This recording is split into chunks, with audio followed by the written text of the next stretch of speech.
The International Business Division develops and markets products suiting to the specific need of the market. In today's world, it has become quite imperative for every substantial organization to be involved in international business in one way or the other. This lesson introduces the concepts of international business, various aspects and issues related to it, and the theories that explain it. It follows from the previous slide that after studying this lesson you should be able to define international business, describe the various benefits of international business, define globalization, explain the various theories of international trade. Now let us discuss various aspects of international business. What do you think as the reason behind people involving themselves in international business? Well, there might be various reasons behind it. For example, there might be some company that wants to expand sales, or acquire resources, or maybe minimize risk. In the recent years, we've seen a lot of cross-border trade. One of the reasons behind the tremendous progress in communication and transportation technology enables people in one part of the world to know about and demand products and services developed in another part of the world. Every country restricts the movement across its border for goods, services and resources, such as workers and the capital to produce, both making international business more expensive. Companies and governments have developed services that facilitate and ease international business. Innovations in transportation and communications. Consumers are aware of the products and services available in other countries.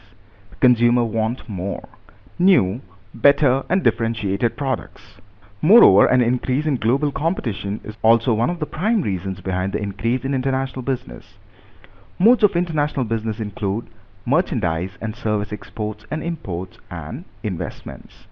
Many of the terms used in international business are multinational enterprise, or M&E is a company that takes a global approach to foreign market and production. Multinational corporation is also commonly used in international business arena and often used interchangeably for an M&E.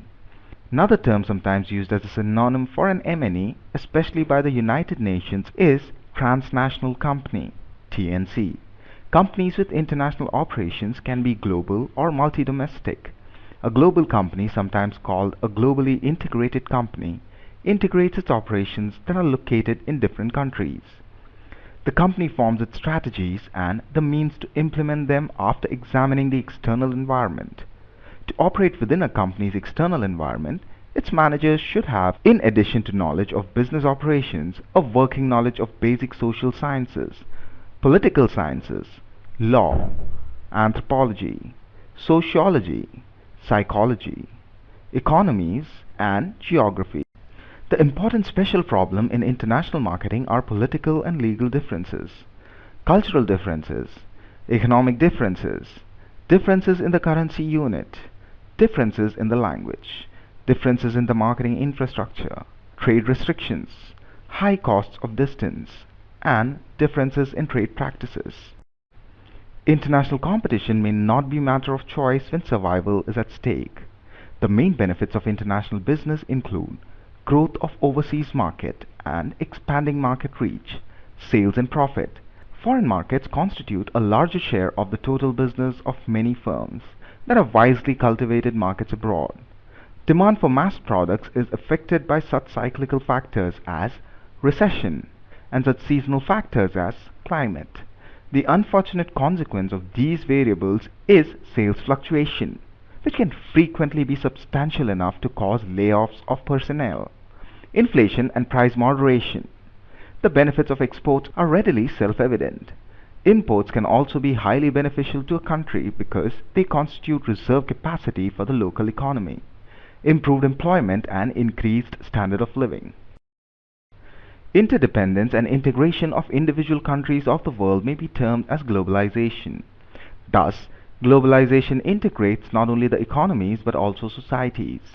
The various features of globalization are opening and planning to expand business throughout the world, erasing the difference between domestic markets and foreign markets, buying and selling goods and services from or to any country in the world, establishing manufacturing and distribution facilities in any part of the world based on feasibility and ability rather than national consideration, Product planning and development are based on market consideration of the entire world. According to Ohame, globalization has 5 stages. Domestic company exports to foreign countries through the dealers or distributors of the home country. In the second stage, the domestic company exports to foreign countries directly on its own. In the third stage, the domestic company becomes an international company by establishing production and marketing operations in various key foreign countries. In the fourth stage, the company replicates a foreign company in a foreign country by handling all the facilities including R&D, full-fledged human resources, etc. In the fifth stage, the company becomes a true foreign company by serving the need of foreign customers just like the host country's company. Thus, globalization means globalizing the market, production, investment, technology, and other services.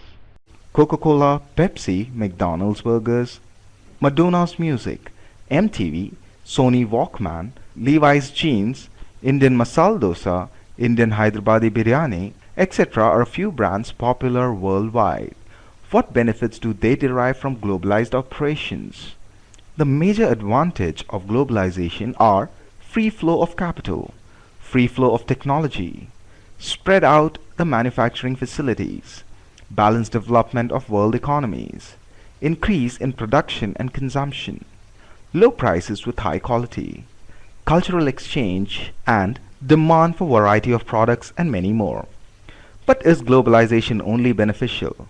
Major disadvantages of globalization are that it kills domestic business, exploits human resources, leads to unemployment and underemployment, decline in the demand for domestic products, widening gap between rich and poor, etc. Though the critics of globalization fear of the negative consequence of globalization, its supporters argue that it is only a short-run phenomenon. In the long run, the process of globalization results in overall development of the world's nations. At this point, it is viewed that globalization is inevitable for the development of world nations. A number of theories have been developed to explain the basis of international business. Let us take the first one. It is the mercantilists' view on trade. Mercantilists maintained that one of the ways a nation becomes rich and powerful was to export more than it imported.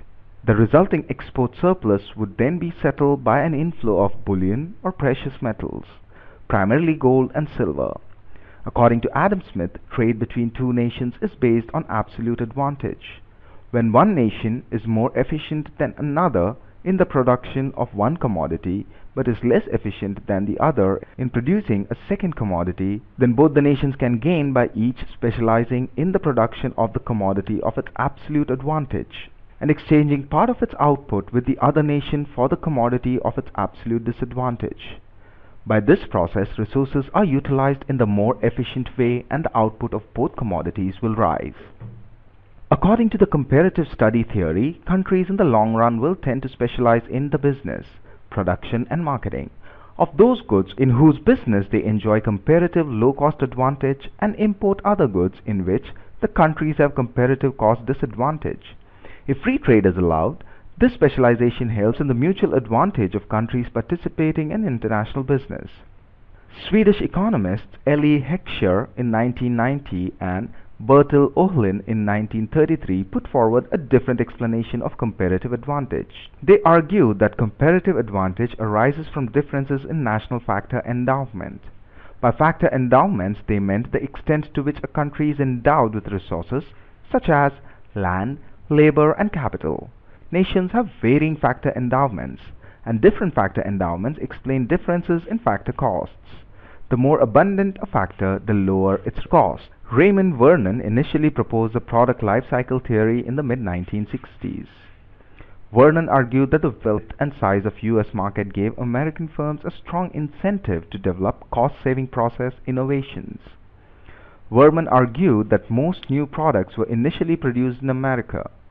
Apparently, the pioneering firms believed it was better to keep production facilities close to the market and to the firm's center of decision-making, given the uncertainty and risks inherent in introducing a new product.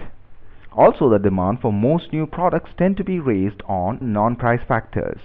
Consequently, firms can change relatively high prices for new products, which obviates the need to look for low-cost production sites in other countries. Now let us check if we've understood the various concepts discussed in this lesson clearly. M&E is the firm that owns operations in more than one country. Right or wrong? Right. FDI stands for Foreign Development Index. Right or wrong? Wrong. TNC stands for Tamil Nadu Corporation. Right or wrong? Wrong. Before we end, let us briefly revise what we've studied till so far. The analytical framework of international business is built around the activities of the M&Es explained by the process of internalization. Before the emergence of multinationals, foreign trade and international business were synonyms. International trade doctrines based upon labor cost differentials and free trade guided the international transactions. Innovative efforts of the M&Es in technological development and management styles superseded the international trade theories. The theorists began to develop the FDI approach in support of international business for improvement and welfare of the world economies.